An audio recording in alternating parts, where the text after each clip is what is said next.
Mientras ustedes comen algo, antes de iniciar respondiendo preguntas, yo quiero concientizarlos en algo a ustedes como hombres, como sacerdotes, y en lo siguiente. Hay que recordar que nosotros, ya sea que estés casado o estés soltero, por ser hombre, tienes una asignación y fuiste llamado para ser cabeza. Por el hecho de ser varón, tienes una asignación que Dios te dio. Tal vez la responsabilidad que ahora tienes como soltero no es la misma responsabilidad que tiene alguien que es casado o que ya tiene hijos. La responsabilidad es totalmente diferente. Pero si algo tenemos nosotros que tener en cuenta, seas casado o soltero, tengas hijos o no tengas, hay que saber que estamos aquí, pero nosotros estamos escogidos para plasmar una insignia, un sello, una huella o una marca que trasciende de lo físico, de lo temporal, de lo pasajero, a lo eterno. Nosotros estamos aquí más que simplemente haciendo algo para lo que hoy nos ocupa la vida. Hay que recordar que nosotros estamos aquí cumpliendo una misión para lo eterno. Y la razón por la que digo esto es porque nosotros nacimos para la eternidad. Nunca olviden esto, porque yo sé que como padres, yo sé que como empresarios, tenemos responsabilidades que caen sobre nuestros hombros y que de alguna manera nos llegan a afectar, nos estresan, nos preocupan. Pero no nos olvidemos que eso es temporal y que realmente lo que importa es la asignación que tenemos para marcar a nuestras generaciones para la eternidad. Todos aquí, espiritualmente hablando, somos eternos. Lo único que portamos es un cuerpo que nos sirve para poder comunicarnos. El cuerpo se nos dio para poder transmitir en esta tierra, en esta vida, lo que realmente queremos conocer desde el ámbito humano. Pero usted es espíritu, usted es eterno. Yo soy espíritu, yo soy eterno. Y nunca olvidemos eso de vista, porque si usted olvida eso de vista, desde el punto de vista de eternidad, llegaremos a caer en un problema serio. Y es que nos enfocaremos más en lo trivial, en lo pasajero, que en lo espiritual. Después de contestar algunas preguntas, yo quiero tomar unos 10 minutos para mostrarle a ustedes que los hombres del antaño se enfocaron en lo que era eterno. Y usted va a decir, ¿y qué puedo hacer yo? Usted descubrirá la importancia que tiene usted, que tengo yo, para dejar una huella en el corazón de esta generación. Los hombres del antaño, de la palabra, de la Biblia, dejaron huellas que marcaron hasta la eternidad a las generaciones con quien ellos se asociaron. Y estamos viviendo en un tiempo donde creo que somos la generación que debe resaltar lo que hoy en día no ven la generación que está creciendo. Y por eso es importantísimo que nosotros no nos desenfoquemos, sino nos enfoquemos en el propósito eterno. Usted va a ser atacado emocionalmente, físicamente, pero su propósito no debe de perderse, que es el enfoque en lo eterno. Usted no vea a su niño, es un niño, va a la escuela, regresa. Usted no se vea como un simple hombre, va al trabajo y regresa, teniendo una rutina, sino véase como alguien que va a trascender a lo eterno, yendo más allá de lo que sus ojos ven y sus manos palpan. Así es que vamos hoy a iniciar respondiendo algunas preguntas, y voy a pedir que la primera pregunta la saque Aníbal. Escógela, Aníbal, no la trata de moverla, la sacas y la lees y vamos a responder esa pregunta.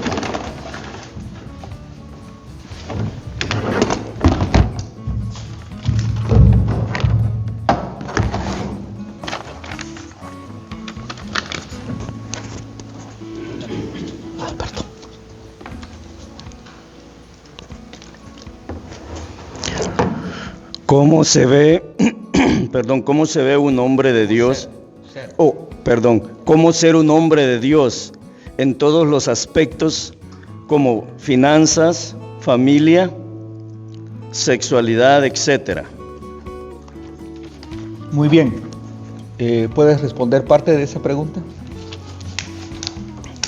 ¿Cómo consideras que se puede ser un hombre de Dios?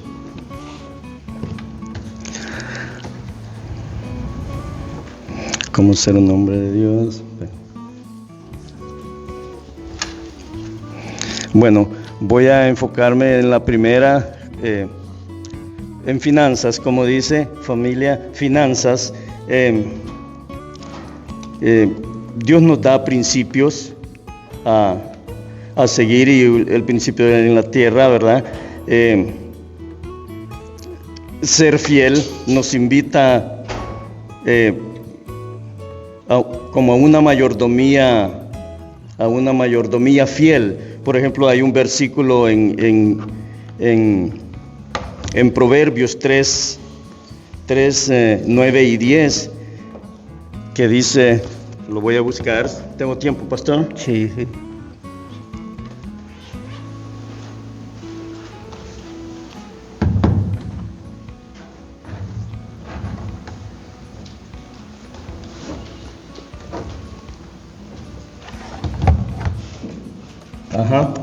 Gracias, hermano.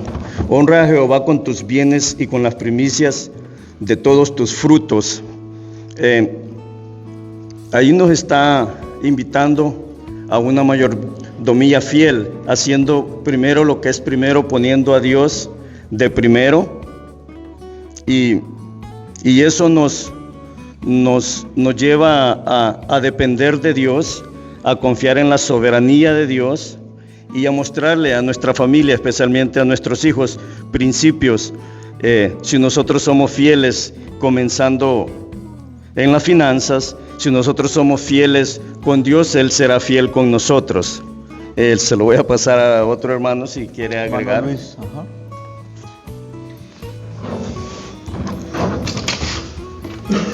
Bueno, voy a leer de nuevo la pregunta. Dice, ¿cómo ser un hombre de Dios en todos los aspectos? Finanzas, familias, en la sexualidad, etcétera. Yo podría tomar un punto que es muy esencial, y lo principal es de que para ser un hombre de Dios, para llegar a tomar estos aspectos que este hermano está tomando, que es la finanza, la familia, la sexualidad y lo demás, que hay otros puntos más que se pueden tomar y abarcar, podríamos decir de que nosotros necesitamos acercarnos a Dios.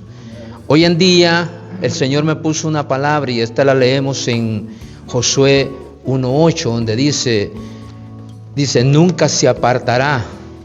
Y lo voy a leer para que ustedes, para que nos familiaricemos. Yo sé que incluso lo puse aquí solo para caballeros. Mi hermano puede corroborarme. Dice Josué 1:8, el Señor me lo puso en mi corazón. Dice, nunca se apartará de tu boca este libro de la ley, sino que de día y de noche meditarás en él, para que guardes y hagas conforme a todo lo que está escrito, para que entonces harás prosperar tu camino y todo te saldrá bien. Mira que te mando. Esto es algo que se lo dijo a Josué, pero hoy en día lo podemos tomar para nosotros mismos.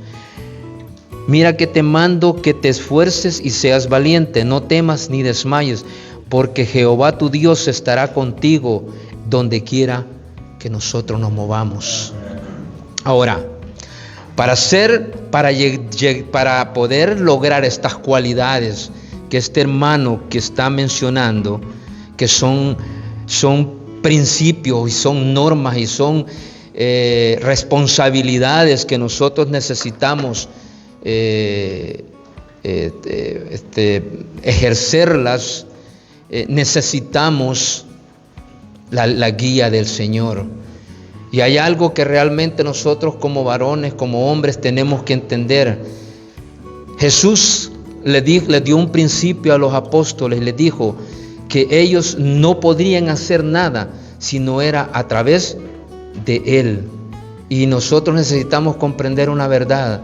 Necesitamos que todo lo que hagamos, si se recrea, si se considera que estamos quizás necesitando cómo ser un buen mayordomo, cómo poder sostener o cómo poder administrar la familia, necesitamos irnos al manual de la palabra.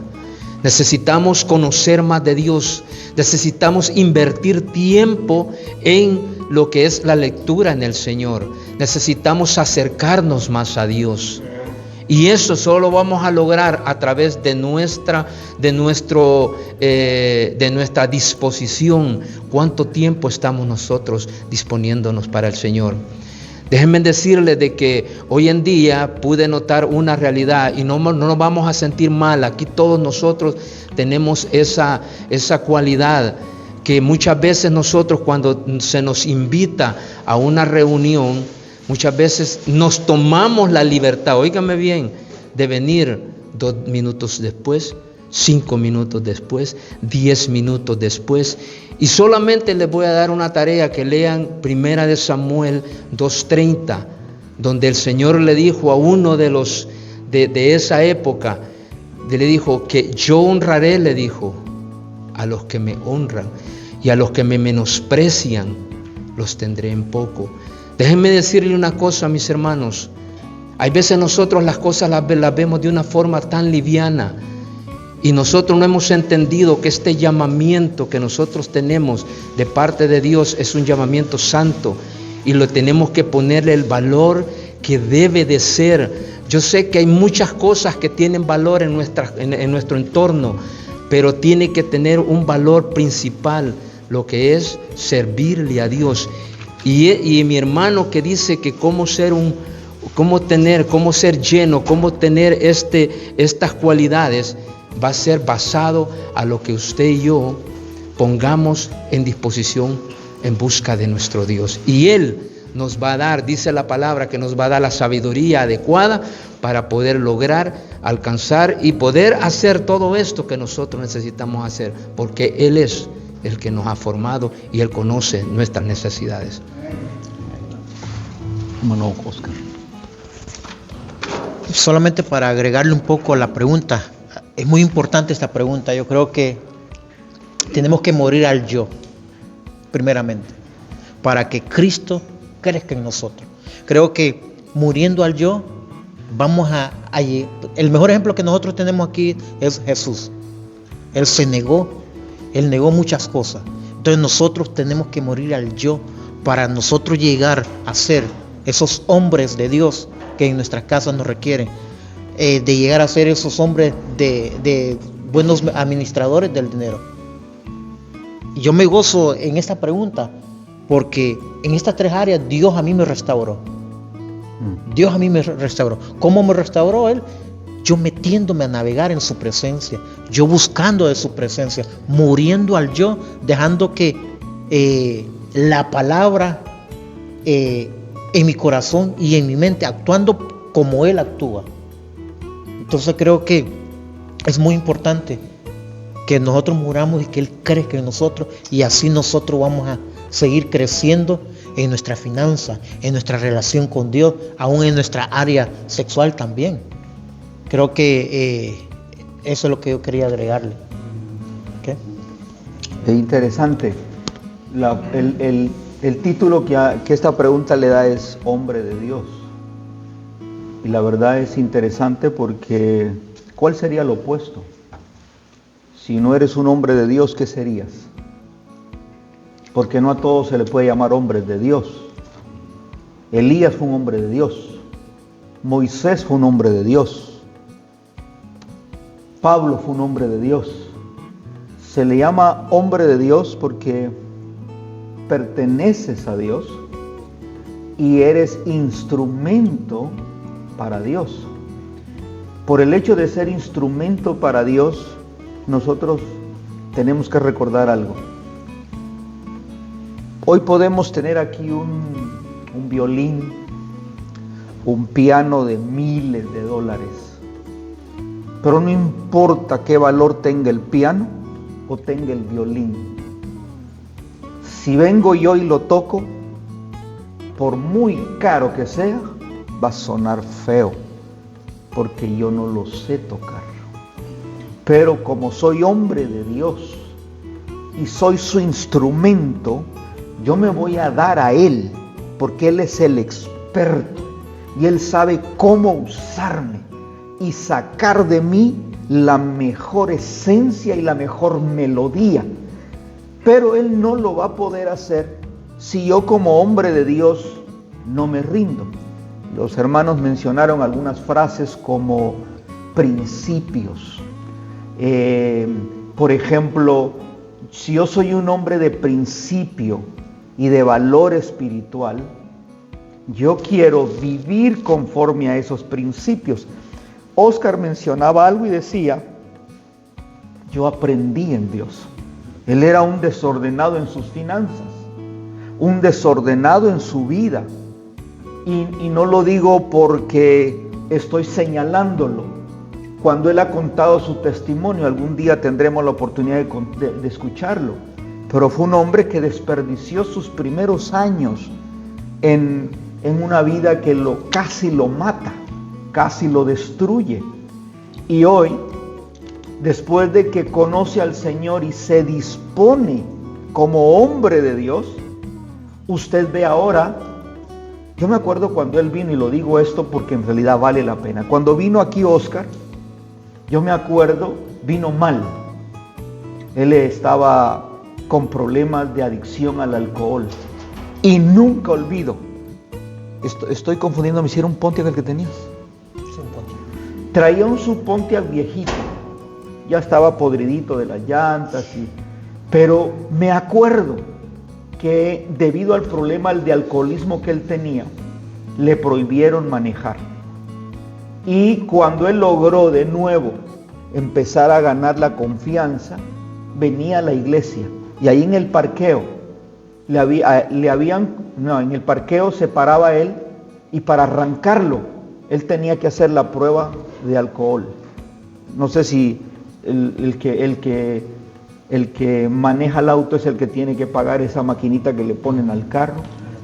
Sí, tú lo pagabas. Ok, entonces él soplaba la maquinita para poder arrancar el motor. Si no, no se podía mover de ese parqueo.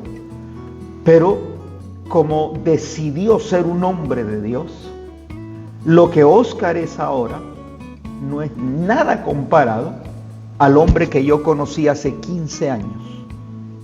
15 años atrás, cuando él vino acá, su vida era otra. Después de que él perseveró, que ser hombre de Dios no es fácil. Si fuera fácil ser hombre de Dios, todos nos tiraríamos. Pero ser hombre de Dios demanda de valentía, demanda de amarrarme bien los pantalones, demanda de determinación y decir, Dios, yo creo que yo quiero ser instrumento en tus manos. Pero algo que no debemos nosotros de olvidar, y uno de ellos lo mencionó, es que no debemos de convertirnos en hombres mediocres. Un hombre de Dios no puede ser un hombre mediocre.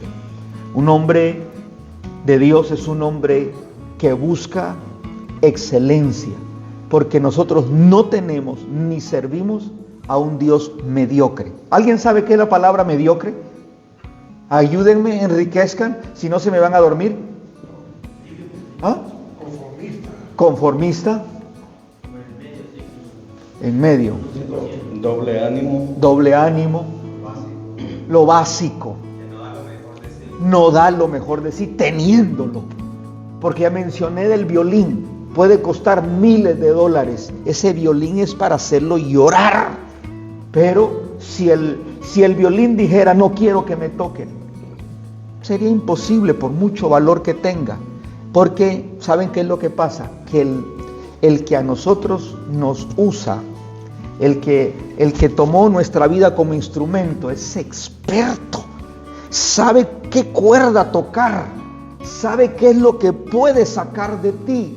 Pero si yo me niego, Él va a respetar mi voluntad. Si Él dice, bueno, yo lo que quiero dar es un 5%, eso es lo que vas a dar. Pero en realidad Dios desea, porque Él sabe el potencial, el contenido, la esencia que hay en ti. Y mis amados, en este tiempo debemos de convertirnos en hombres de Dios. Que ese título nos haga esa fama. Yo soy hombre de Dios. Y ese hombre de Dios se muestra. ¿Dónde se muestra? No solo en la iglesia. Porque el problema es que ser hombre de Dios en la iglesia, maravilloso. Pero ¿dónde realmente yo voy a ser hombre de Dios? En la casa. Que mis hijos digan, mi papá es un hombre de Dios. Que mis vecinos digan, ese hombre es un hombre de Dios. Porque es que ser hombre de Dios se muestra con el testimonio o el estilo de vida que vivo. Pablo era claro, él dijo, nosotros somos cartas abiertas, no sobres cerrados. De nada me sirve que usted me mande una correspondencia si yo solo leo la parte de afuera donde dice el mandatario y el recibidor. Hay que leer el contenido. Y para leer el contenido hay que destaparse. ¿Y qué es lo que leen en un hombre de Dios como tú? Que ese mensaje, que esa transparencia muestre la esencia. Y créanmelo, ustedes no están aquí porque ustedes quieren. Ustedes están aquí porque en la gracia y misericordia de Dios fuimos alcanzados. Y me voy a incluir yo, todos estamos aquí. Por eso estamos aquí, porque Dios nos escogió. Pero la vida que vamos a vivir, tanto en el nivel al que queremos llegar, porque es el que Dios ya preparó, depende de los principios y valores que yo viva. Vivamos en esos principios establecidos por Dios. Por ejemplo, José fue llamado un hombre de Dios, porque José lo demostró. José lo demostró en su familia, lo demostró en casa ajena, lo demostró en lo oscuro de una prisión y más tarde lo demostró en el palacio donde tenía los ojos de muchos. ¿Sabes cuál es la diferencia de un hombre de Dios? Que cuando es hombre de Dios en lo privado, Dios lo exaltará para que sea visto como hombre de Dios en lo público. Hombres, tenemos un Dios excelente, que lo que Él quiere hacer con nosotros es poderoso, es glorioso. Pero si yo soy hombre de Dios solo en la iglesia, estoy en un peligro. Ahí mencionaron varios temas, porque está el hombre de Dios en lo financiero, hombre de Dios en lo sexual, hombre de Dios en todos los aspectos. Pero hay dos temas ahí que pusieron, sexual y financiero. Y son dos temas peligrosísimos. Lo que es la finanza y lo que es el sexo. Si no somos buenos administradores, nosotros podemos tener problemas serios. Si nosotros no controlamos nuestros deseos carnales, usted va a ver en la historia bíblica, esos dos temas destruyeron a hombres.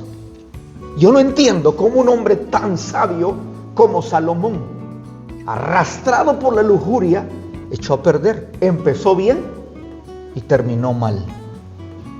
El hombre no le bastó una mujer, él tuvo 1000 mujeres. Si una sola es difícil, ¿De manejar?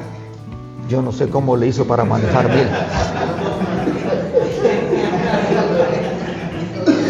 Es una locura. Hay que estar muy loco para hacer eso. Hay que estar muy loco. Pero por eso es que Dios fue sabio y Él dijo, se unirá el hombre a su mujer y serán una sola carne. Ahora, la debilidad del hombre, hay que ser realistas, es la sexualidad, es el sexo opuesto, es la lujuria. Por eso es de que cuando Pablo nos da un consejo, porque Pablo aprendió a dominar todo eso. Y si usted quiere que alguien le dé un buen consejo, no se vaya a alguien, usted dice, yo quiero que me des un consejo acerca de la sexualidad, si el otro es más pervertido de lo que eres tú. Ahora, ¿a quién le vamos a pedir un consejo? A quien tiene el testimonio. Y usted dirá, ¿y quién tiene testimonio? Por ejemplo, vamos a hablar de Pablo. Pablo, un hombre que vivió, y no era que era inmune a lo que tú y yo somos tentados. Pablo también era hombre, se vio tentado, pero el consejo que Pablo nos dio es: a la carne no la reprendan, a la carne crucifíquenla. A la carne hay que darle muerte. Si no le damos muerte a la carne, estamos en problemas serios. Yo le digo, son más fáciles los demonios de salir y obedecer que la carne, que es testaruda. Y la carne es un problema. Por eso Pablo dijo, con Cristo estoy juntamente crucificado. Ya no vivo yo, Cristo vive. Amén. Amén. Pablo le dio muerte a la carne. Mi consejo para ustedes, varones, si queremos ser hombres de Dios, asesinemos la carne, matemos la carne. Ahí donde tenemos la debilidad, démosle muerte. ¿Sabe por qué? Porque si nosotros cedemos la carne, el enemigo nos gana ventaja. Y yo quiero la bendición de Dios. Por eso es que cuando se nos aconseja, cuando estamos frente, mire, a veces creemos que somos muy fuertes. Yo soy un hombre de Dios y soy fuerte. Y como alguien dijo, oí el testimonio de alguien que era muy fuerte y se fue a meter a un lugar donde habían prostitutas. Dijo, no, yo le predico a las prostitutas. No, terminó embarrándose con ellas y al final hasta murió de un problema que tuvo ahí mismo. Porque yo no puedo decir soy inmune, porque es que hay una línea muy fina. Por eso es que cuando se trata de tentación, no dice que resistas la tentación, no dice que te abraces con la tentación. Cuando se trata de tentación, dice que huyas de la tentación. Y por huir no es que eres un cobarde, por huir demuestras que eres un valiente. Por eso vemos al hombre de Dios José, llamado José, porque cuando la mujer de Potifar se le puso en ropas menores, que estoy seguro no era una vieja fea, porque era la mujer de Potifar, era uno de los oficiales de Faraón. Tuvo que haber sido una mujer bonita, una mujer atractiva. Sin embargo, José, cuando vio eso, no lo acarició, no lo pensó dos veces. Vámonos, que es tarde. ¿Hubiera hecho usted eso? Amén, qué lindo, así me gusta. Todo lo hubiéramos hecho, hubiéramos salido corriendo a donde estaba la mujer de Potifar o de la mujer de Potifar. Pero algo tenía que suceder. José hizo lo correcto. José corrió. Y por eso es que más tarde vemos que cuando se trató de vindicar a José, Dios lo vindicó sin ningún problema. En el momento que ya José tenía que ser elevado al destino donde Dios tenía para él, nada lo detuvo, nada lo impidió. Tenemos un Dios que nos escogió como escogió a José, pero tenemos que ser hombres de Dios. Y que ese título nos quede. Señor, quiero ser un hombre de Dios. Ahora, tú vas a decir, wow, yo sí estoy. Quiere decir que no soy hombre de Dios. Eres hombre de Dios. Lo que necesitas hacer y lo que yo necesito hacer es disponerme en las manos de Dios. Ya lo dije, Él quiere sacar de ti la mejor melodía. No pelees contra tus batallas carnales.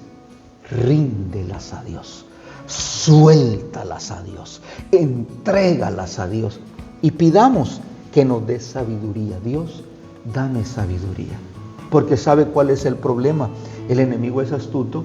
Porque sabe que si hacemos algo indebido, después nos hace sentir culpables. Nos sentimos con culpa, con condenación. Pero Dios te sigue amando. Tú sigues siendo hombre de Dios.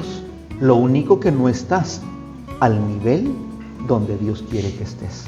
Y vas a poder avanzar y llegar a ese nivel a medida que te dispones. La disposición es lo más importante. Amén. Otra pregunta más. Saquen la...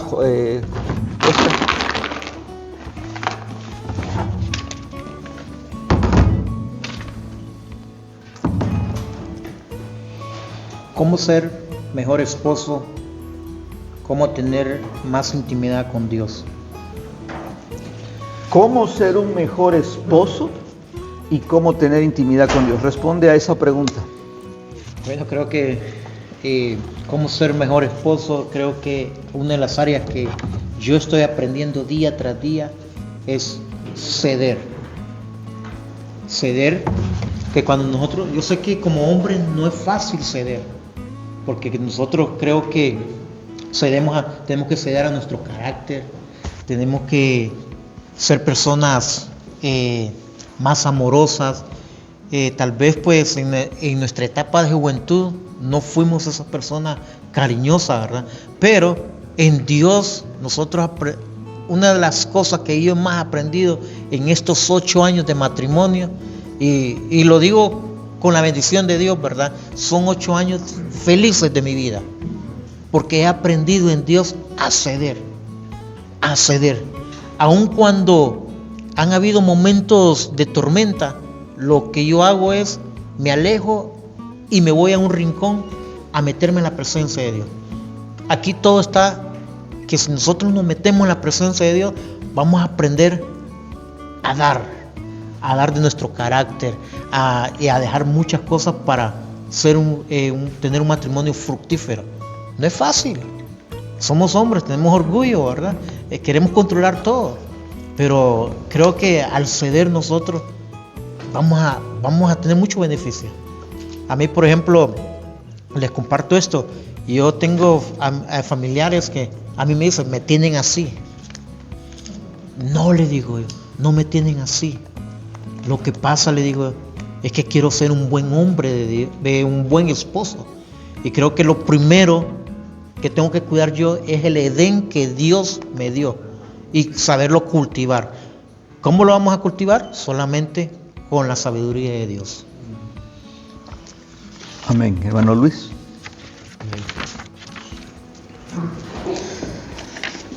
Bueno, la pregunta es cómo ser mejor esposo. Yo creo que en este punto lo que debemos de tomar en cuenta es qué es lo que nos dice la palabra cuando leemos Proverbios 18:22 y dice: el que haya esposa halla el bien y alcanza la benevolencia de Jehová.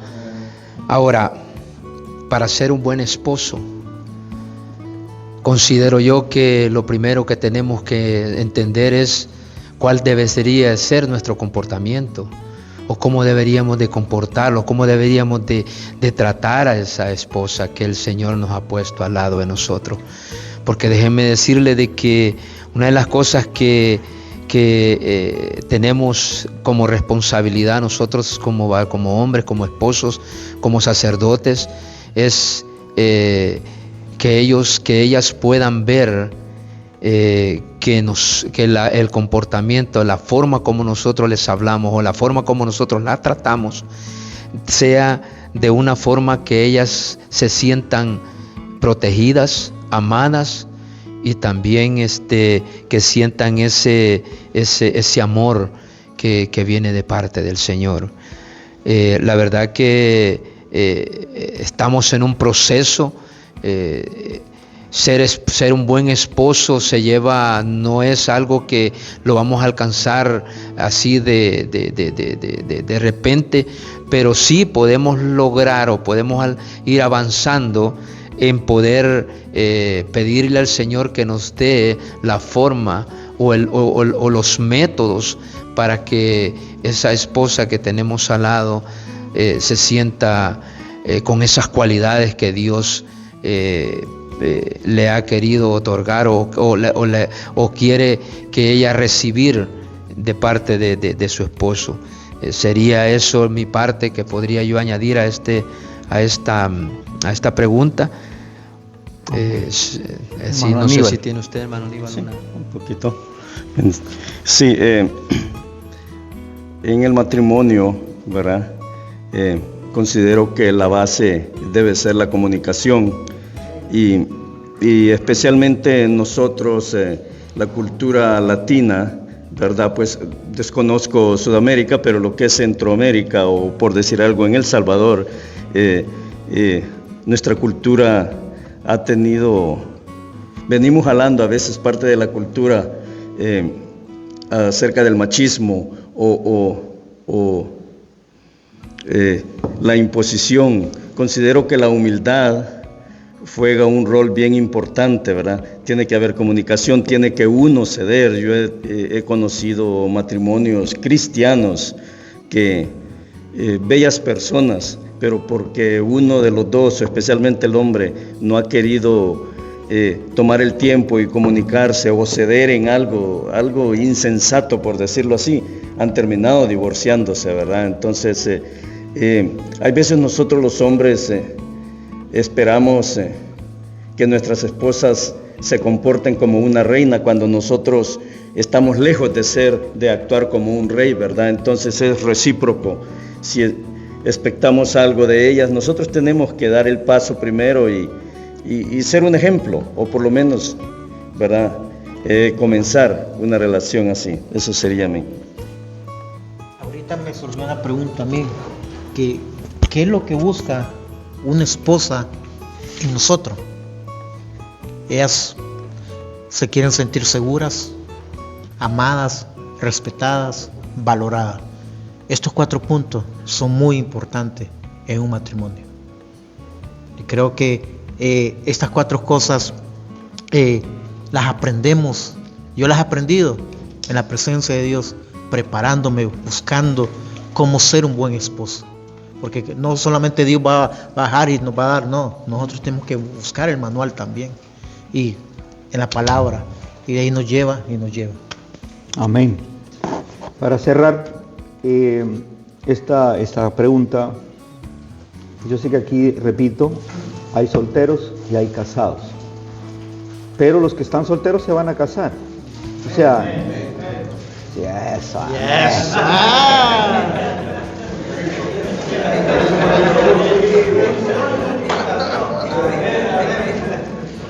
Mire, yo veo algo aquí diferente, no sé por qué. Cuando digo se van a casar con una sonrisa, amén.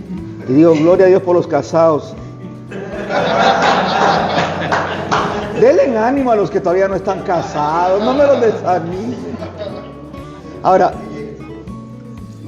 el matrimonio no es un invento humano. El matrimonio es un diseño divino. Por eso es de que para que funcione, ambos tenemos que ir al manual. A mí de nada me sirve recibir una pieza de mueble, una pieza de alguna mesa para armar un televisor o el mismo televisor, si no sigo las instrucciones del manual. El error nuestro es ser muy haraganes. No lo digo todos, pero a veces leer un manual nos cuesta. Usted compra un auto, lo que menos hace es leer el manual. Usted lo que quiere es que el carro lo mueva de un lado a otro. Pero si usted lee el manual, hay cosas que en el carro usted ni le ha sacado el provecho. Usted solo ya sabe que el carro arranca, el acelerador, freno y vámonos. Pero ahora los carros vienen con accesorios y un montón de cosas que hay que leer el manual para saber beneficiarnos de él. Ahora, si nosotros no leemos el manual, no sé si a usted le ha pasado, a mí me gusta lo práctico y tengo ese problema. Entonces, hemos ordenado algunas veces algún mueble, cuando siento la pata se la estoy poniendo en el lado contrario y me sale 3 patas para abajo y una para arriba, y dije, ¿en qué momento pasó esto? Hay que volver a desarmarlo todo, y ahora sí voy al manual, me di cuenta que me equivoqué, dónde está el error, y el manual me indica de nuevo qué es, dónde me equivoqué. Nosotros tenemos un manual de vida, un manual que Dios nos dio, y ese manual nos da las instrucciones de cómo nuestra vida diaria puede ser efectiva, cómo nuestro matrimonio puede ser efectivo, cómo nuestra familia puede ser efectiva, pero hay que acudir al manual.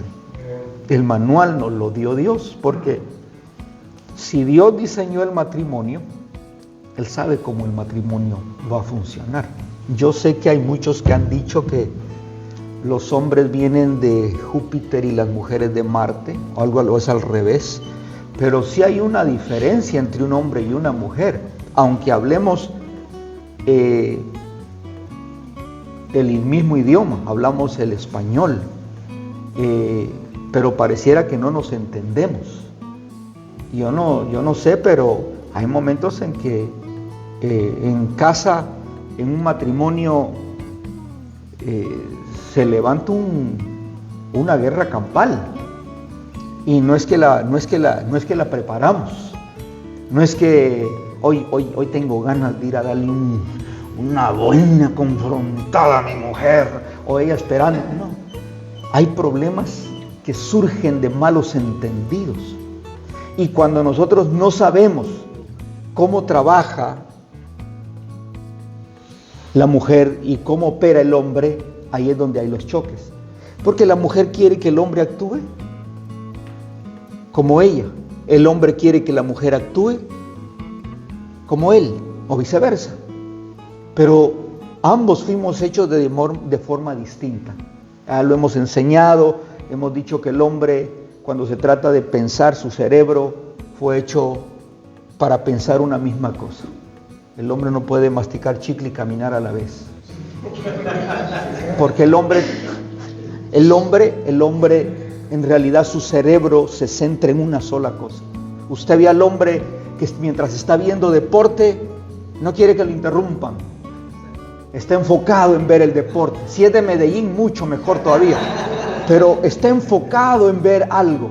La mujer lo interrumpe, y en el caso de la mujer, se dice que nosotros los hombres solo usamos un hemisferio y la mujer usa los 2 hemisferios. Entonces, mientras usted tranquilo ve el deporte, así como mero cansadito, relajado, el cerebro de la mujer ya se activó. Están todos los circuitos encendidos y las luces prendiéndose. Yo aquí tengo que lavar, yo tengo que planchar, yo tengo que cocinar, y claro, el hombre dice, yo vengo de trabajar, hoy sí me tocó duro, mientras que la mujer está cansada, pero está haciendo 5 cosas a la misma vez, pero ya las luces están intermitentes pidiendo, o me ayudas. Entonces usted ya no va a ver a su esposa diciéndole, mi amorcito lindo, mi precioso bello, usted está viendo deporte. No, ya viene con disposición de atacar, porque ya se activó en ella esa desesperación de saber que su esposo se ve muy tranquilo, y ella está que tiene que dejar lavada la ropa, no le gusta dejar los plastos sucios. Y yo no sé si cuando usted se recién casó le pasó algo, pero uno va aprendiendo. Yo me acuerdo que yo, pues obviamente nací donde solo estaba mi hermana y yo, Pero usted sabe que los padres del antiguo tiempo, al menos mi padre me dijo, los hombres no tienen nada que hacer en la cocina. Los hombres hacen el trabajo de hombre. Vaya y haga lo que tenga que hacer afuera. La cocina eran las mujeres. Eso a mí me enseñaron. Sé que está mal. No es la forma. Entonces, claro, cuando yo me casé, no sabía cocinar nada. Y no sabía qué era mantener la cocina en orden. Y las mujeres, la mayoría, son detallistas. Nosotros no somos detallistas. La mujer sí. ¿Usted ha visto a una mujer cuando se saluda? ¿Usted ha visto cómo se saluda un hombre? Mi hermano, ¿cómo estás? ¡Qué bueno! Pero una mujer, ¡ah! ¡Qué linda tus uñas! ¿En qué momento se las vio? ¡Qué lindo la punta de tu pelo! ¡Ay, que me gustan tus zapatos! ¡Ay, qué linda tu cartera! Se le pasaron ya un rayo X. Imagínese usted diciéndole al compañero, a Steve, pero qué lindo tus zapatos. ¡Ay, pero qué bonito el botón! Nosotros no somos así. Somos completamente diferentes. ¿Qué significa eso? Que la mujer es más expresiva. Entonces, en la comunicación nosotros tendemos a tener problemas. Y la importancia de comunicarnos, ¿cómo se logra tener una mejor comunicación? ¿Sabe cómo se...? A ver, uno de ustedes que me diga cómo se logra tener una mejor comunicación. No, si es que hablando es que estaban... Es hablando que no se entendieron. ¿Confianza? Confianza. A ver, los casados los solteros están opinando y me impresiona. Veo que ya están listos. A ver, los casados. Aprender a escuchar. Pero saben, les voy a dar una clave. ¿Sabe que ayuda mucho a tener una mejor comunión? Es orar juntos. Si usted logra que su esposa ore con usted, se va a ahorrar muchos problemas. Porque es imposible uno estar con una rabieta y decir ahora oremos. No, va a haber una manera de decirle oremos porque nos vamos a presentar ambos ante Dios. Eso hace que minimice los problemas, la ira, el enojo. No hay nada más impresionante que usted le diga a su esposa, mi amor, quiero orar por ti. O dígale, amor, necesito que ores por mí. Eso cambia todo el escenario. Parece insignificante, parece religioso, no lo es. Tenemos a un Dios que servimos y que eso trae una intimidad. Mire, no hay nada más poderoso que ofrecer una oración. Porque si usted dice, ¿qué te pasa? No le diga qué te pasa. Chiquillo, ¿qué te pasa? Se mete en problemas. Mejor vaya y dile, mi amor, porque usted ya conoce a su esposa. Su esposa lo conoce a usted. Igual, cuando un hombre está preocupado, ¿qué es lo que hace? Se siente y no dice nada. Y mi amor, ¿qué te pasa? ¿Cómo respondemos nosotros? Y es mentira. No es que no nos pase nada, nos está pasando un chorro de cosas, pero nosotros nos encerramos en nada. Usted le dice a la esposa, ¿qué te pasa? No le va a decir nada. Ni me pregunta. Saca la bazuca y en cuestión de discusión es imposible que el hombre gane. Yo no sé, es que la mujer, Dios mío, en el momento que se activa, saca fechas, saca minutos, saca colores, sabores. No te acordás, a las 5:31 te estabas comiendo un helado de vainilla, casi te lo estabas terminando, yo tenía la cartera tal. Uno dice, Dios mío, y uno se queda como, yo ni me acuerdo porque nada es nada. ¿Qué te pasa? Nada. Pero es ahí donde nosotros, ¿qué es lo que vamos a hacer?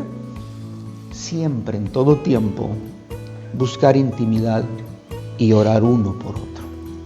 Eso no significa que con una oración se resolvió el problema, pero eso es un hábito y se va a ir desarrollando y eso va a traer un resultado de bendición. Cuando mis hijos vean que yo oro con mi esposa o mi esposa ora conmigo, empieza a haber una atmósfera diferente y eso provoca que le ganemos ventaja al enemigo, porque una de las intenciones del enemigo es matar, hurtar y destruir, y su trabajo lo hace bien, pero nosotros también debemos de saber que no desconocemos las maquinaciones del enemigo. Así es que los que se van a casar, ¡qué bendición! Ya saben lo que tienen que hacer, inclusive desde que empiecen el noviazgo, oren con la novia. ¿Pastor, yo puedo decir algo? Dale. No, y también siento, o sea, me entiendo todo lo que está hablando, yo estoy casado. Ah, ¿tú estás casado? ¿Está casado? ¡Wow! Este muchacho se casó cuando tenía 11 años, para los que no saben. ¿Se casaron? Lo casaron. Ya tiene una adolescente a los 25 años. Haga las cuentas.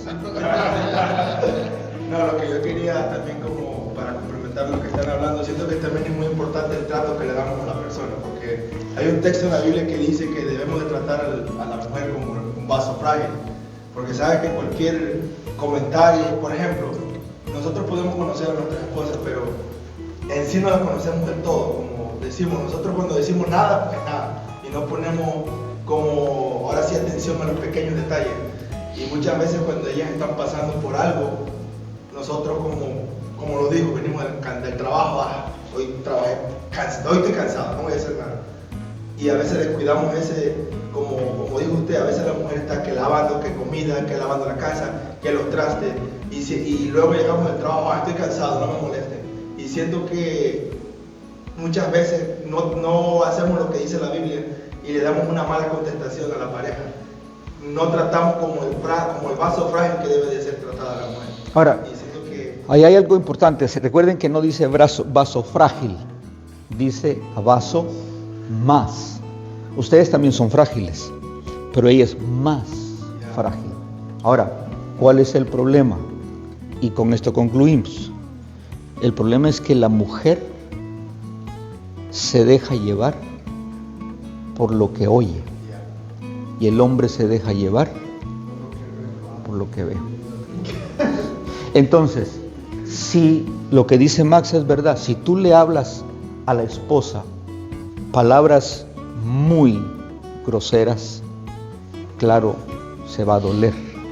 Pero si le hablas dulzura, miren, yo creo que la clave de Salomón para minimizar el lío en que se metió con 1000 mujeres, porque se metió ese lío serio, primero en el libro de los Cantares describe a la mujer que usted dice, wow, ese hombre sí que un poeta. Describe a la mujer con unas palabras que uno dice, wow. Pero ya después que le pasó lo que le pasó, en Proverbios, no quiere saber nada de ellas. Y dice, más amarga que la hiel. y cuando decía que su sudor era como mirra al principio, ¿Ya vieron? Sí. Se aprendió las frases de Salomón para decírselas a Daphne. Así era para la esposa. Ajá. Esposa paloma mía. Aleluya. No, venga. Dice que el sudor de Daphne es como mirra. ¿Y su cabello cómo es? Sus cabellos como paloma. Empapada de rocío. Pero nosotros tenemos que saber que este es un diseño de Dios y vamos a tener que ir al original. Vamos al original. El original siempre va a dar, Dios nos va a dar la respuesta. No es fácil, pero es posible. Amén. Vamos a responder una última pregunta. Luis, sácala por favor.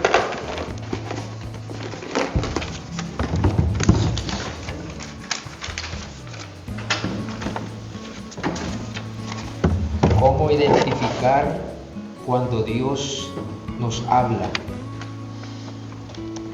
A ver, Luis, contesta eso. ¿Cómo identificar cuando Dios nos habla? Hay algo que tenemos que tener nosotros, cuando tenemos que tener claridad en lo que es en nuestra vida espiritual. Y una de las cosas que necesitamos nosotros aprender es, y a pedirle a Dios también, a que nos enseñe a oír su voz, a ser sensible a la voz de Él.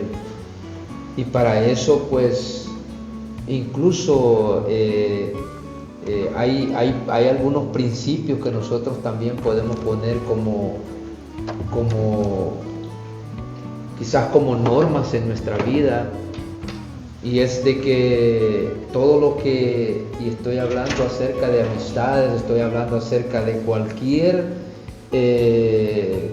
actividad que nosotros hagamos, si eso que nosotros estamos haciendo nos acerca a Dios, es porque realmente eso es de Dios. Pero si hay algo que nos está alejando de Dios, entonces eso tenemos que nosotros tratar la manera de no alimentarla o no dejarnos llevar por esa situación. Entonces, para poder nosotros identificar esta pregunta o esto que el hermano está mencionando tenemos que acercarnos más a lo que es la lectura. Una de las cosas que siempre en algunas ocasiones yo he mencionado con las amistades es que sería bonito que nosotros pudiéramos emplear un tiempo diario.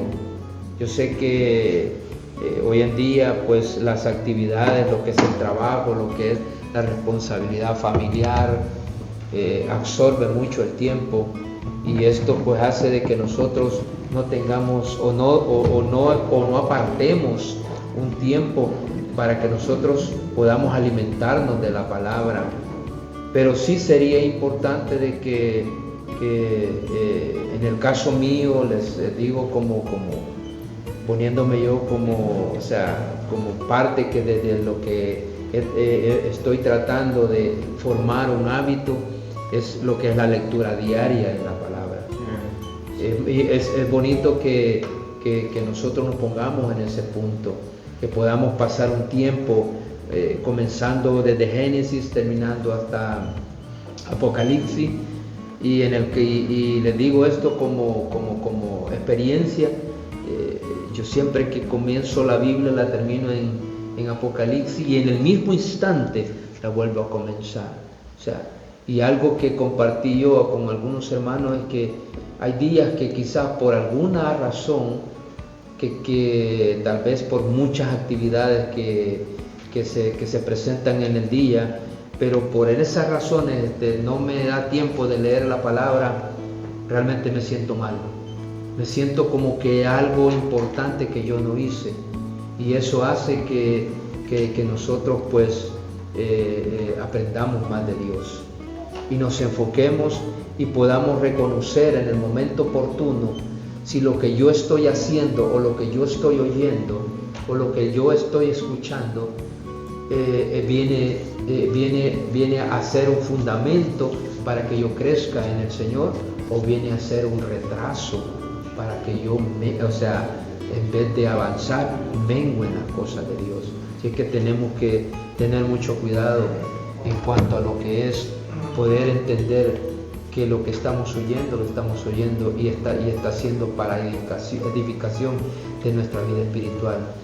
Esto es algo que tenemos que tener mucho cuidado, pero sí es muy importante que le dediquemos tiempo a lo que es el conocimiento de Dios, porque de esa forma, cuando oigamos un consejo, cuando oigamos o cuando veamos algo, un mensaje, nos vamos a dar cuenta si eso viene de Dios o tal vez viene de algo que tal vez no nos va a favorecer.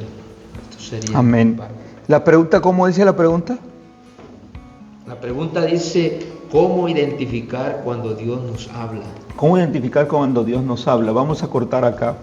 porque tengo de parte de Dios unas instrucciones que quiero darles unos 10 minutos, les había mencionado para que ustedes lo sigan. Cuando sabemos que Dios nos da algo y quiere que lo transmitamos, es bueno que lo pongamos en práctica. Pero para contestar esta pregunta y cerrar con esta serie de preguntas y respuestas, oír a Dios en medio del mundo tan bullicio en el que vivimos, lleno de bullicio, no es fácil. Sin embargo, Dios habla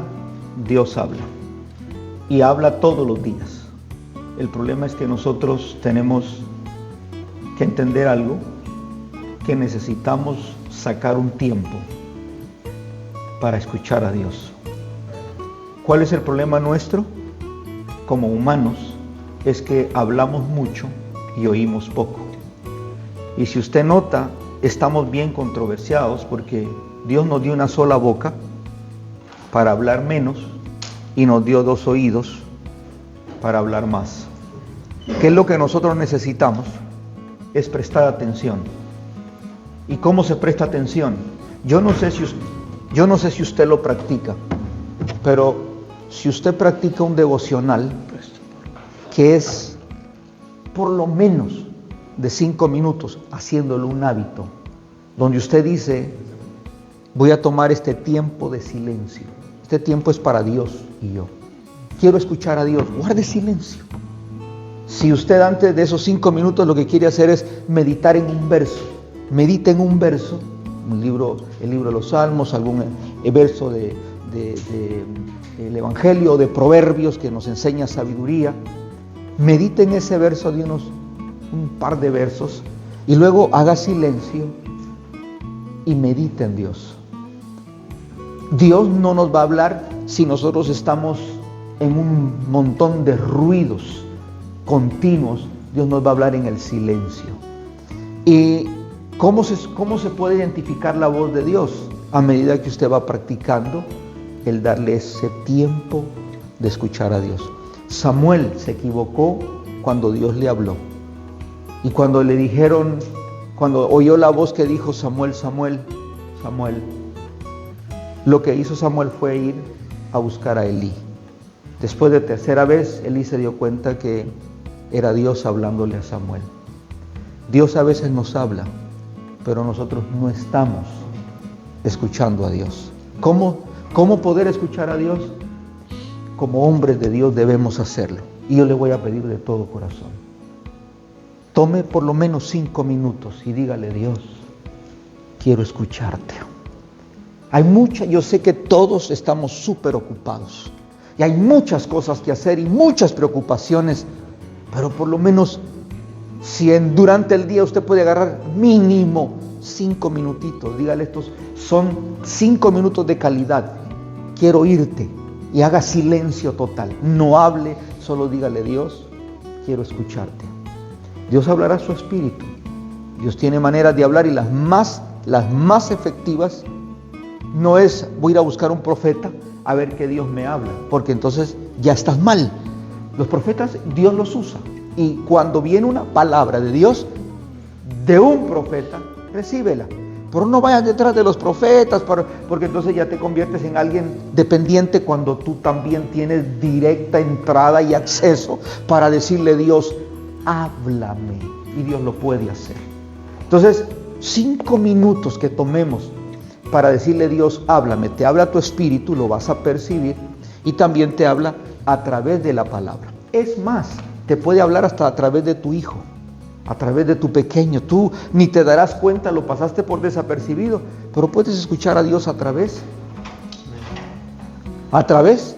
de uno de tus hijos.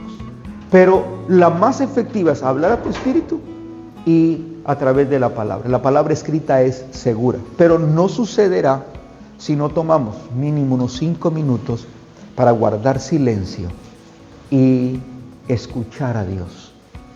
Oye la voz de Dios mientras sacas tu tiempo. El problema, yo sé que todos tenemos ocupaciones, pero también todos tenemos un break, un lunch. Es tiempo de break y tiempo de lunch.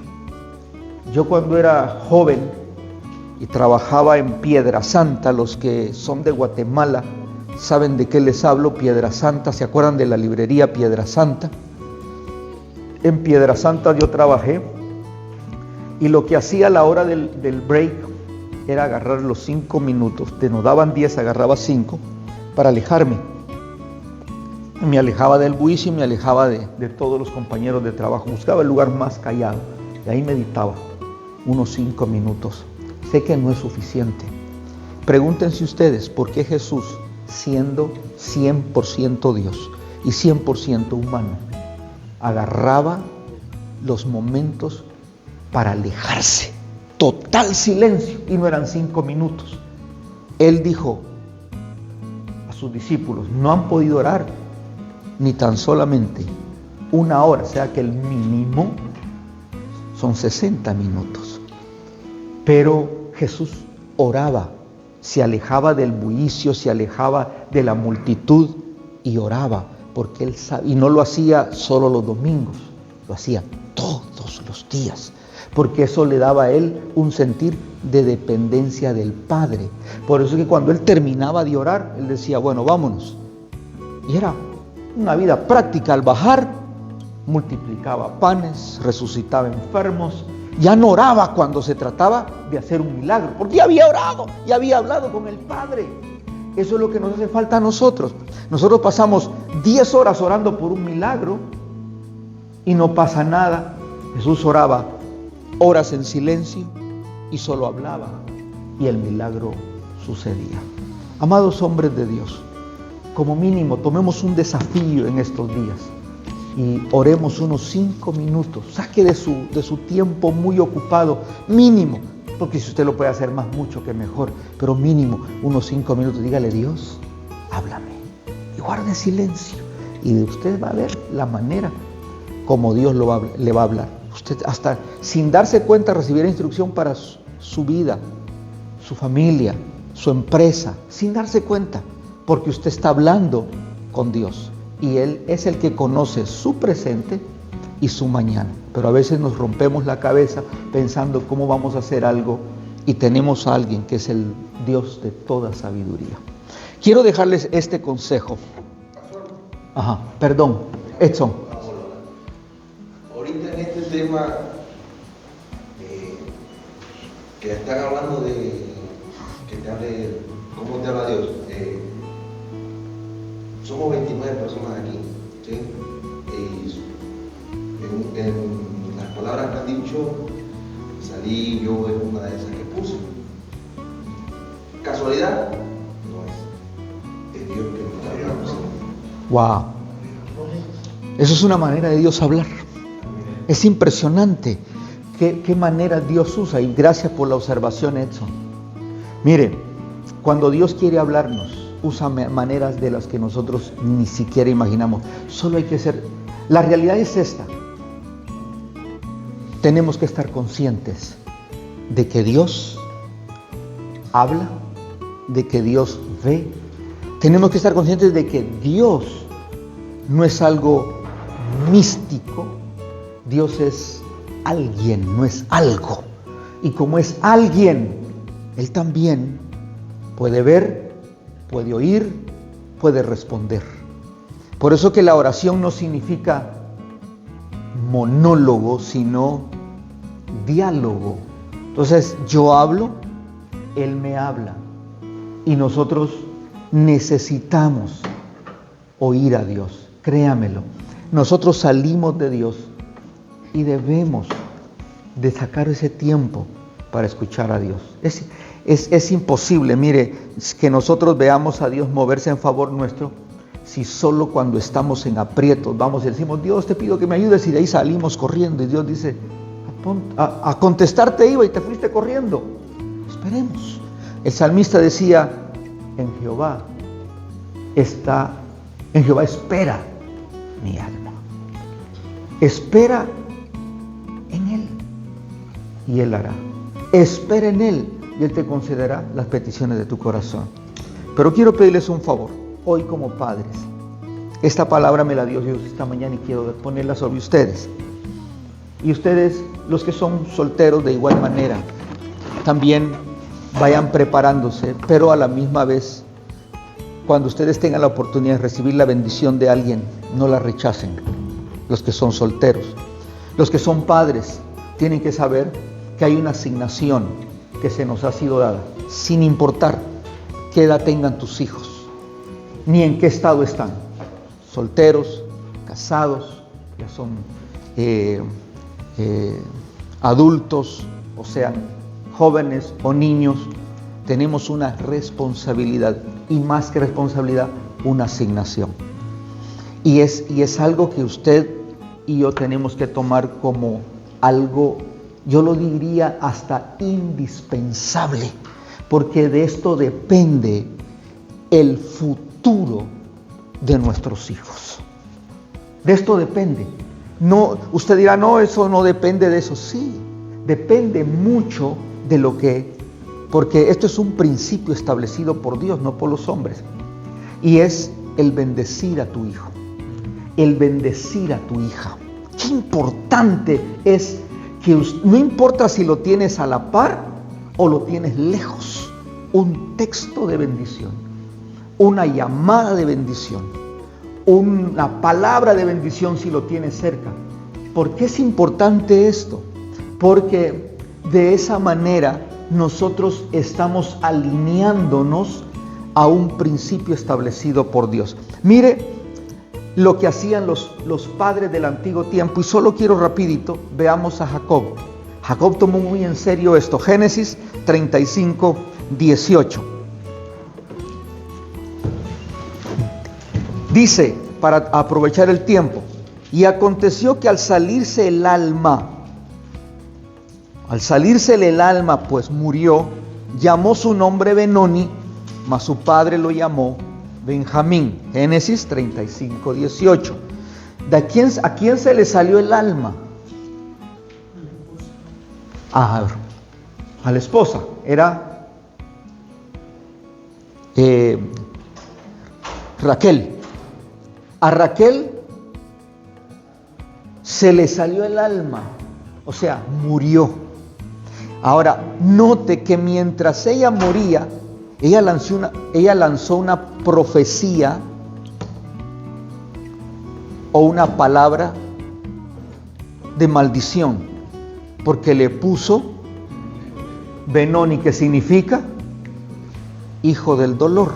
Entonces Raquel estaba diciendo dolor, y a medida que él fuera creciendo, lo iban a llamar dolor, ven acá, dolor, hazme un mandado, dolor, hazme esto. Era una maldición. En el momento que el padre, o sea, Jacob, lo oyó, dijo, aquí lo tengo que cortar. Y en vez de Benoni le llamó Benjamín. ¿Qué significa Benjamín? Significa hijo de mi mano derecha.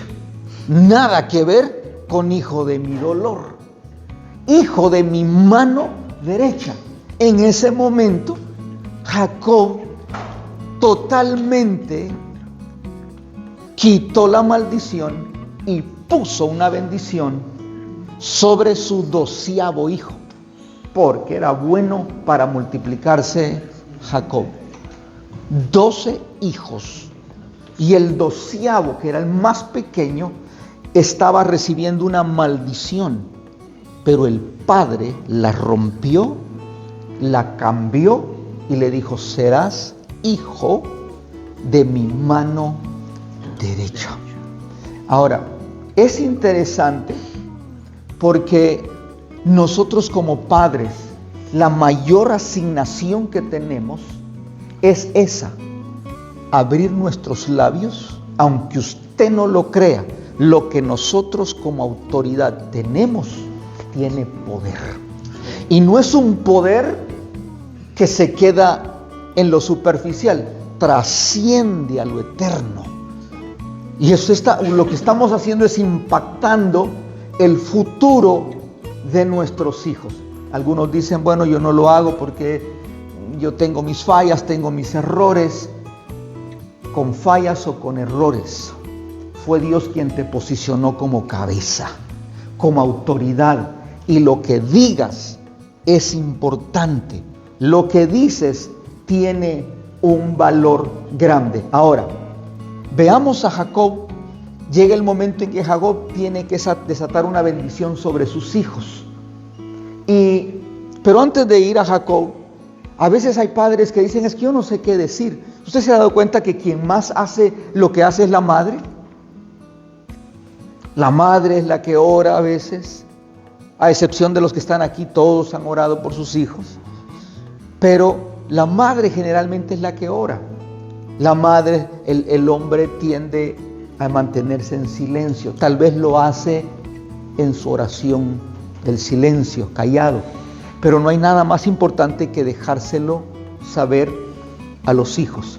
Entonces, si no sabemos qué decir, abramos la escritura y esa palabra de bendición sobre nuestros hijos sea desatada. Por ejemplo, Salmo 144:12. ¿Alguien lo lee, por favor? Si usted no tiene nada que decir porque usted siente que es corto de palabras, lea este salmo o lea otros salmos. ¿Qué dice Salmo 144:12? Léalo en voz alta.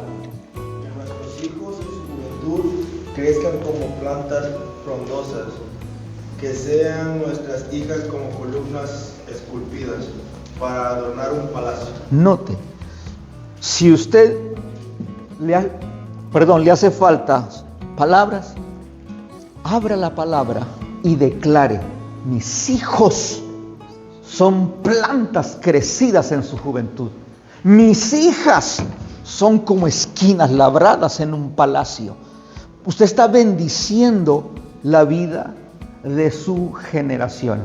Pero oigamos lo que dijo Jacob y con esto vamos terminando. Lea conmigo, abra su Biblia en Génesis 49:22 y vea, porque quiero resaltar ahí lo que usted y yo debemos hacer con nuestros hijos. Génesis 49:22. Aquí Jacob está a punto de morir.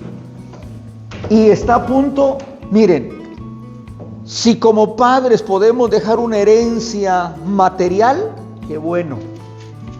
Pero de nada nos sirve dejar una herencia material si no le estamos dejando lo más importante, que es una herencia espiritual, es una transferencia de tu fe, de tu principio, de tu fundamento en el Señor. Mire lo que hizo Jacob. En el verso 22, antes de morir, a José le declara esta bendición. Rama fructífera es José. Rama fructífera junto a una fuente, cuyos vástagos se extienden sobre el muro. 23. Le causaron amargura, le asetearon y le aborrecieron los arqueros. Verso 24, mas su arco se mantuvo poderoso y los brazos de sus manos se fortalecieron por las manos del fuerte de Jacob, por el nombre del pastor, la roca de Israel. Ahora, mire el verso 25, por el Dios de tu padre. Aquí está la clave. Aquí es Jacob hablando y le está diciendo a José, el Dios de tu padre. O sea, el Dios mío es el Dios que hoy te dice, eres rama fructífera junto a una fuente. Ahora, ese Dios, mire cómo lo describe Jacob. Está diciendo el Dios de tu padre. Recuerde que es Jacob hablando. Él está diciendo, en otras palabras, mi Dios, el cual te ayudará por el omnipotente, el cual te bendecirá con bendiciones de los cielos de arriba, con bendiciones del abismo que están abajo, con bendiciones de los pechos y del vientre. Jacob está dando testimonio del Dios que él tiene, de la experiencia del Dios al que él sirve.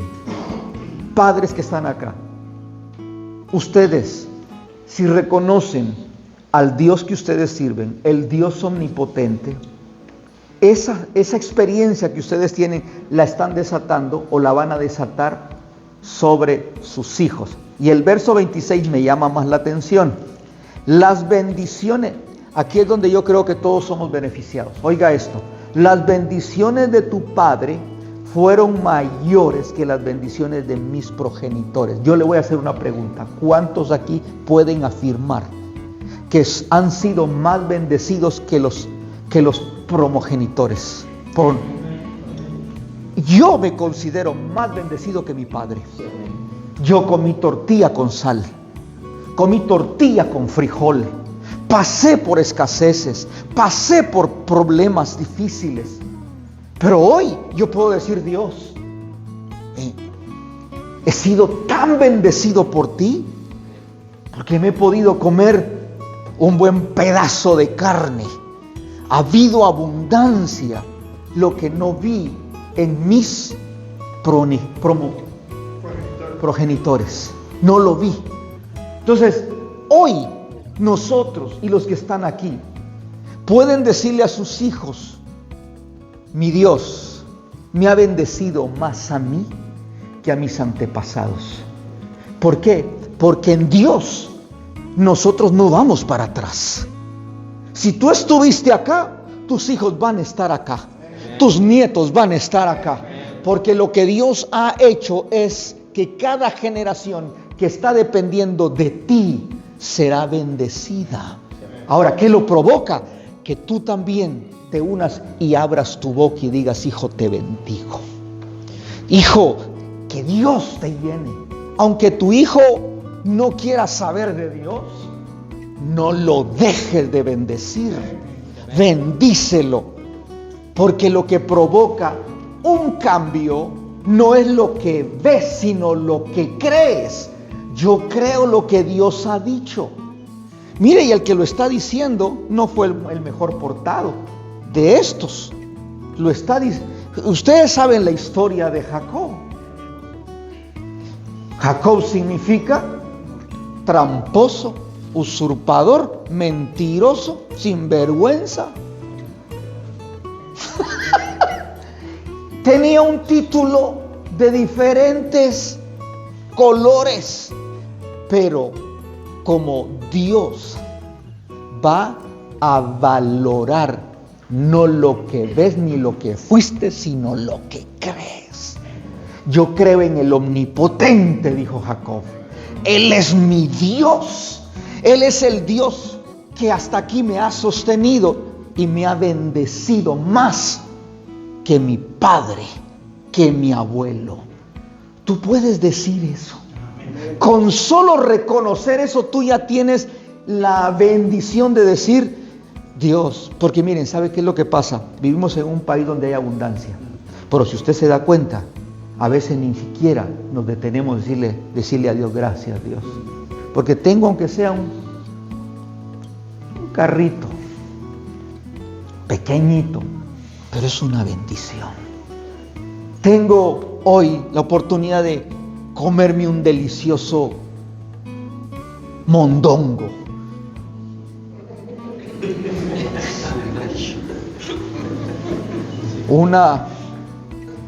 Una deliciosa bandeja paisa. Mire, Tranquilo, pastor. te estoy despertando el gusano. Pero yo, mire, fui con mis hermanos fratelos de Guatemala y nos fuimos a comer una bandeja paisa, un dinosaurio que sirvieron así, delicioso, con plátano y frijoles. Hay un restaurante que es de Medellín. Todo es de Medellín, por eso. Pero buenísimo. Algún día, cuando ya nos den una regalía, entonces vamos a promover para que usted vaya ahí. Pero para terminar, les digo algo. El Dios que servimos es el Dios de Jacob, a quien Dios más tarde, Dios mismo, en una batalla intensa, en una pasión que Jacob tenía esa noche, le dijo, no te suelto si no me bendices. Él buscó la bendición, sabía lo que era la bendición y también supo transmitir la bendición. Por eso llamó a sus 12 y a todos los bendijo. Cada vez que tengas la oportunidad de ver a tu hijo, desátale una palabra. ¿Por qué? Porque eres autoridad, eres padre y tienes poder en tus palabras. Tus palabras no se ven, tus palabras son contenedores, pero llevan vida, son espirituales. Y yo siempre creo que cada palabra que sale de tu boca es como semilla, que tarde o temprano va a producir fruto. Y mira, para cerrar y te quedes con esta palabra, dice: las bendiciones de tu padre fueron, el 26, fueron mayores que las bendiciones de mis progenitores, hasta el término de los collados eternos serán sobre la cabeza de José y sobre la frente del que fue apartado de entre sus hermanos. Y verso 49, 27, no, 20, espéreme, fíjese que yo estudiando este verso, lo saqué de otra versión, este verso 26, y mire lo que dice en la versión moderna: muchas cosas buenas le sucedieron a mis padres, y yo, tu papá, recibí mayores bendiciones. Tus hermanos te dejaron sin nada, pero ahora yo amontono mis bendiciones para ti como si fueran una gran montaña. ¡Wow! Que tú le digas eso a los tuyos: yo amontono sobre ti una gran montaña de bendiciones. Y 27 dice, esta era la bendición para Benjamín, el último. Benjamín es lobo arrebatador, a la mañana comerá la presa y a la tarde repartirá los despojos. ¡Qué poderoso eso! Así dile a tu hijo: es un lobo arrebatador. Por la mañana, o sea, cuando eres joven, ahora que eres joven, vas a arrebatar. Y mañana, cuando ya hayan pasado los años, vas a repartir. Esa es la manera como Dios bendice y quiere que bendigamos. 28. Todos estos fueron las 12 tribus de Israel, y esto fue lo que su padre, no su madre, no su tío, no su vecino, no su abuelo, su padre les dijo al bendecirlos a cada uno: por su bendición los bendijo. Y para cerrar, dice el verso 33: y cuando Jacob acabó de dar estos mandamientos a sus hijos, encogió sus pies en la cama y expiró, y fue reunido con sus padres. Antes que nos toque encoger los pies, cada oportunidad que tengamos, bendigamos. Bendigamos. Bendigamos. No pierdas la oportunidad mientras tengas aliento de vida. No importa si los tienes a la par o los tienes a 10,000 kilómetros de distancia. Bendícelos. Es la oportunidad. Sabes, lo que hay en tu boca provoca vida. Amén. Provoca rompimiento. Y hazlo.